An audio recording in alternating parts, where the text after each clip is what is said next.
Assalamualaikum warahmatullahi wabarakatuh. Selamat pagi, salam sejahtera. Semoga kita selalu diberikan kesehatan serta kemudahan di dalam menjalankan aktivitas sehari-hari. Seperti biasa, hari ini Bapak akan mengajar mata pelajaran sejarah Indonesia untuk kelas 10-nya, yaitu di semester 1. Kita masih melanjutkan materi minggu lalu, yaitu manusia pada zaman praksara. Tapi sebelum masuk ke materi, alangkah baiknya kita berdoa terlebih dahulu menurut agama dan ajaran masing-masing. Berdoa dimulai.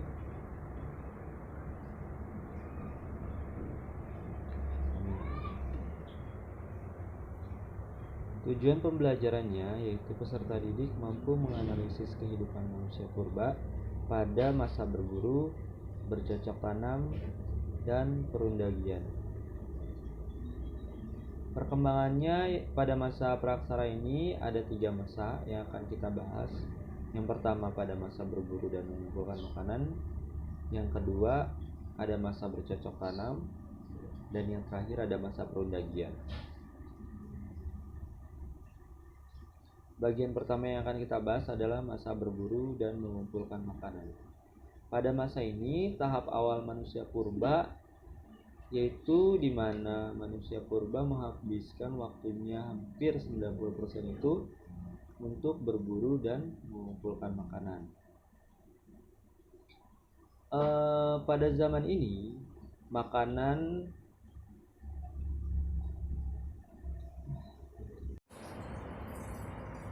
materi yang akan dibahas pada bab lanjutan ini yaitu perkembangan kehidupan masyarakat praksara. Nah, pada bab ini dibagi menjadi 3 poin, yaitu masa berburu dan mengumpulkan makanan, yang kedua ada masa bercocok tanam dan beternak, dan yang terakhir ada masa perundagian. Bagian pertama yang akan dibahas adalah masa berburu dan mengumpulkan makanan. Pada masa ini pada masa pengumpulan makanan ini merupakan tahap awal kehidupan manusia purba, yaitu mereka menghabiskan hampir 90% kehidupannya untuk berburu dan mengumpulkan makanan. Manusia purba hidup secara berkelompok meski dalam jumlah relatif kecil, yaitu sekitar 10-15 orang. Mereka pun hidup secara berpindah-pindah atau nomaden.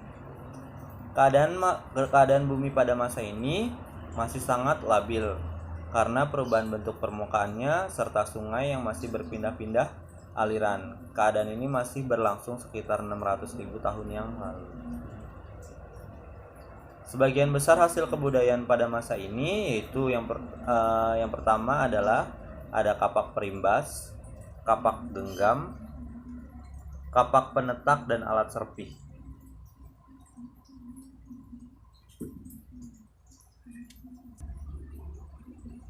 Nah, berikut ini contoh dari peninggalan pada masa berburu dan mengumpulkan makanan. Ya, ini merupakan ilustrasi dari pada masa ini, yaitu masa berburu dan mengumpulkan makanan. Sudah, oke, kita lanjutkan ke masa bercocok tanam dan beternak. Pada masa ini manusia sudah menetap, yaitu manusia memenuhi kebutuhan dari hasil bercocok tanam. Pola kehidupan bercocok tanam menunjukkan manusia purba pada masa ini yaitu sudah dapat menangani lingkungan alam. Jadi dia sudah tidak nomaden atau berpindah-pindah, di mana mereka sudah menempati satu wilayah untuk membuat kawasan pembentukan lahan pertanian. Diperkirakan telah muncul sistem masyarakat yang dipimpin oleh seorang kepala suku. Pemilihan kepala suku biasanya dilakukan dalam menggunakan sistem primus inter pares, yaitu orang-orang yang utama atau paling berpengaruh. Selanjutnya manusia berhasil membuat perlengkapan pertanian dan perkakas rumah tangga. Kalau di masa berburu dan mengumpulkan makanan, baru pembentukan kapak serta alat-alat pembuatan makanan. Tetapi di sini dia sudah memperhalus alat-alat tersebut. Benda-benda tersebut yaitu beliung persegi, mata panah, kapak ponjong, gurdi, perhiasan, serta gerabah. Manusia mulai mengenal aktivitas ekonomi perdagangan dengan sistem barter. Jadi di sini sudah satu step lebih maju dibandingkan masa berburu dan beternak. Dia sudah bisa membentuk satu kawasan, dia sudah bisa bercocok tanam, menghaluskan benda-benda untuk mengumpulkan makanan.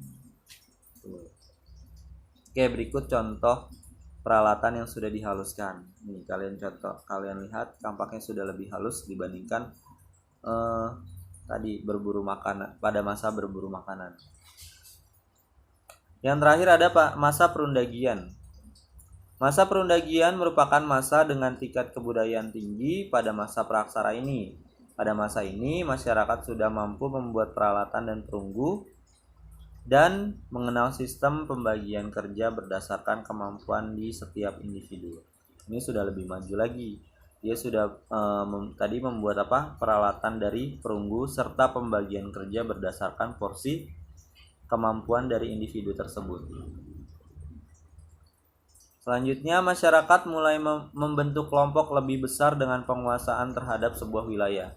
Kelompok masyarakat tersebut dipimpin oleh kepala suku terpandang dan bergelar datu atau datuk. Muncul golongan undagi dalam masyarakat. Mereka dapat membuat barang-barang logam yang indah sebagai simbol suatu status sosial. Nah, di sini pada masa perundagian ini sudah mengenal logam mulia. Barang-barang yang dihasilkan antara lain ada neraka, moko, kapak corong, bejana perunggu, dan arca perunggu. Berikut contohnya.